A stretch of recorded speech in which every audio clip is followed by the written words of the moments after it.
Secrets According to Humphrey, Chapter 10.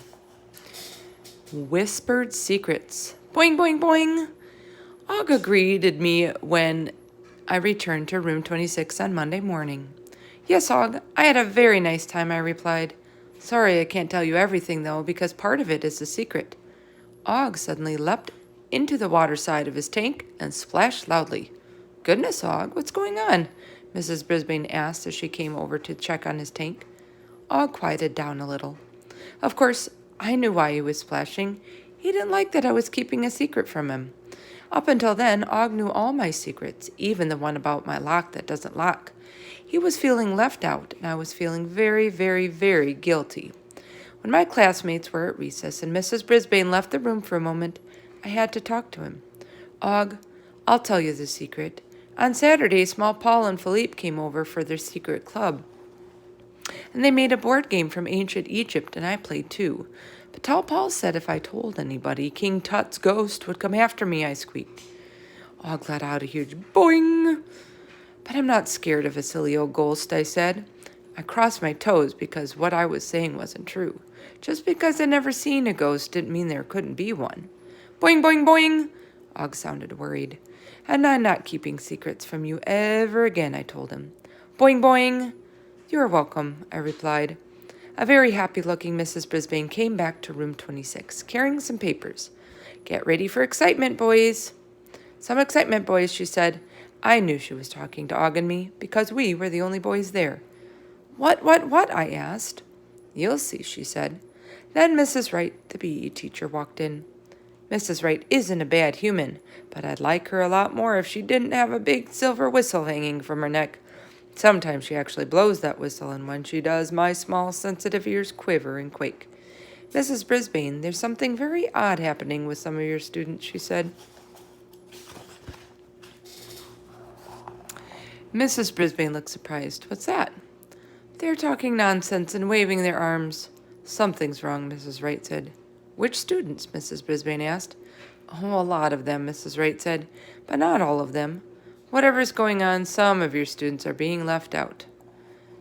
I've noticed some of that behavior, Mrs. Brisbane said, but when I've asked about it, I haven't gotten a straight answer. Students on the playground need to play proper games, Mrs. Wright said. Please get to the bottom of this and stop this behavior now. I will, Mrs. Brisbane said. I definitely will. Mrs. Wright fingered her whistle, and I braced myself. Luckily, she decided not to blow it, which was a big relief to me. Class, I need your help, Mrs. Brisbane said when my friends were back from break. I want someone to explain why you've been acting strangely lately. I've noticed it, and Mrs. Wright has noticed it. Nobody said a word.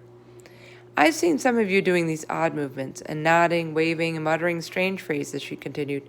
Would someone like to tell me what's going on now? How about you, Thomas? I don't know what they're doing either, and that's the truth, he replied.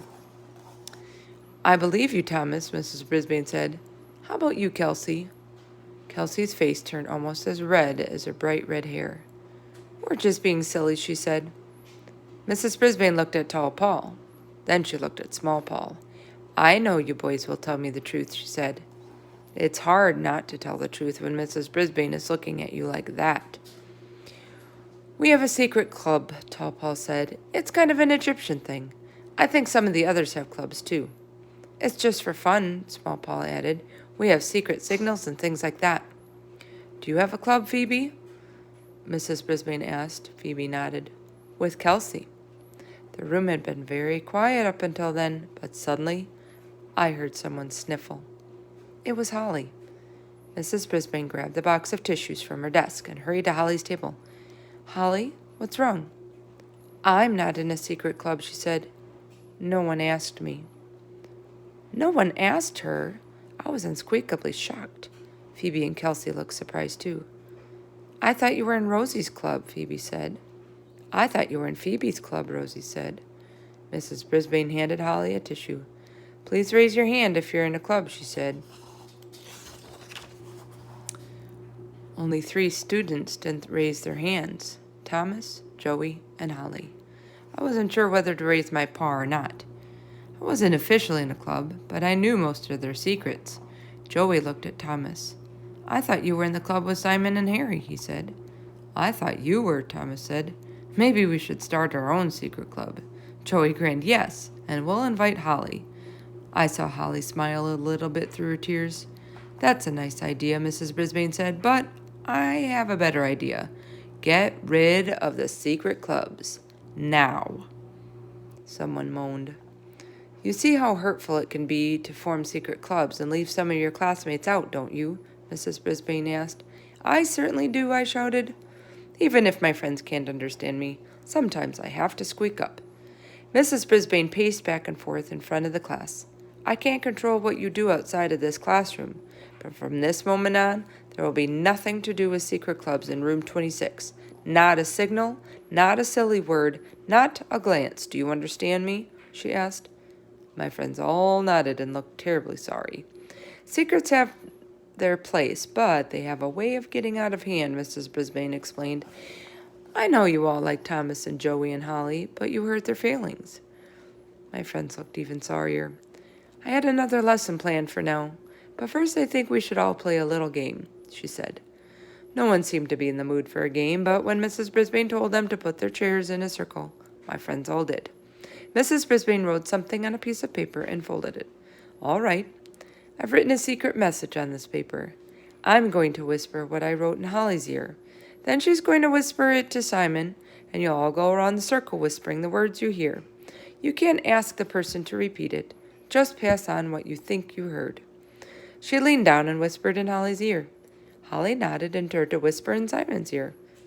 Simon looked puzzled, but he couldn't ask Holly to repeat what she'd said, so he whispered in Rosie's ear. Rosie laughed, and then whispered in Philippe's ear. And so it went, all around the room. The last person to receive the message was Thomas. All right, Thomas, Mrs. Brisbane said. Stand up and tell the class the secret message. It doesn't make a lot of sense, Thomas said, but here goes. I think bumpy frogs have a sweet cub, but I want snoring mules. For a few seconds, nothing happened.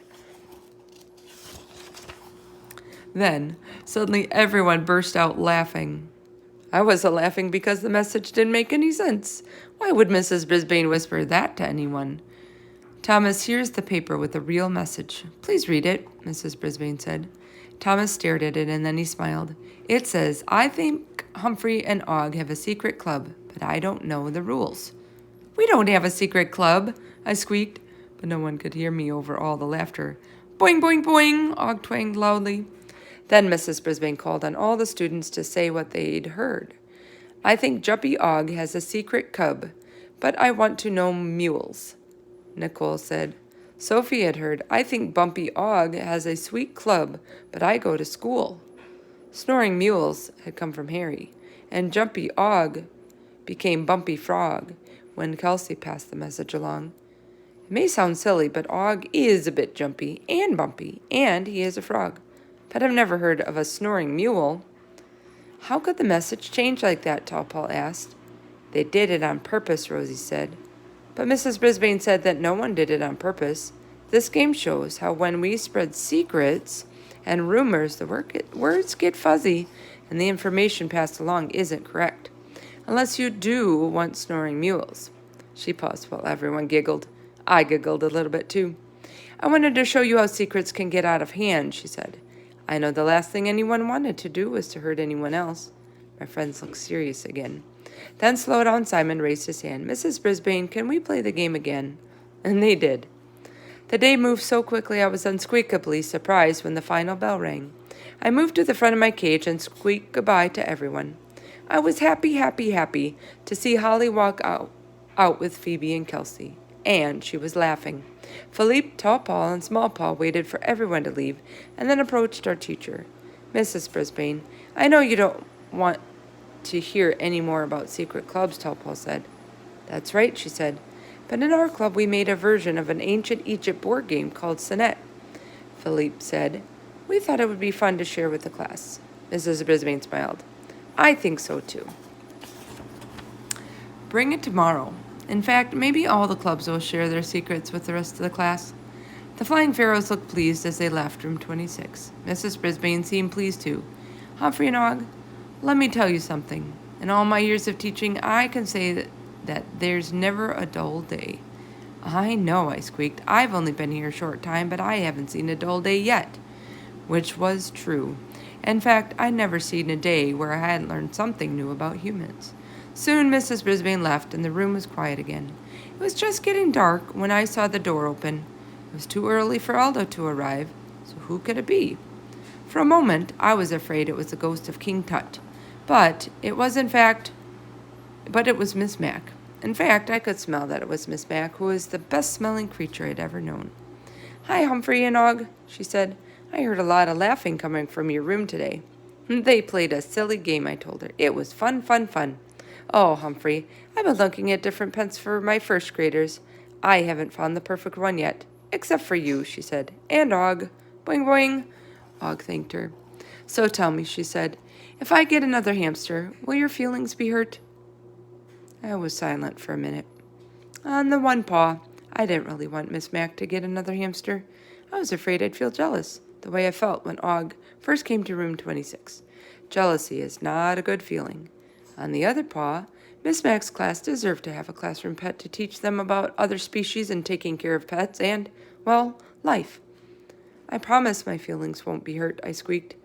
I had my toes crossed because I wasn't sure that was completely true. Again. "Don't tell anyone I said it, but you're the best, Humphrey," Miss Mac whispered. I know she meant it. Humphrey's top secret scribbles. I have a little secret that I mustn't ever tell, but I love Miss Mac completely and her lovely smell.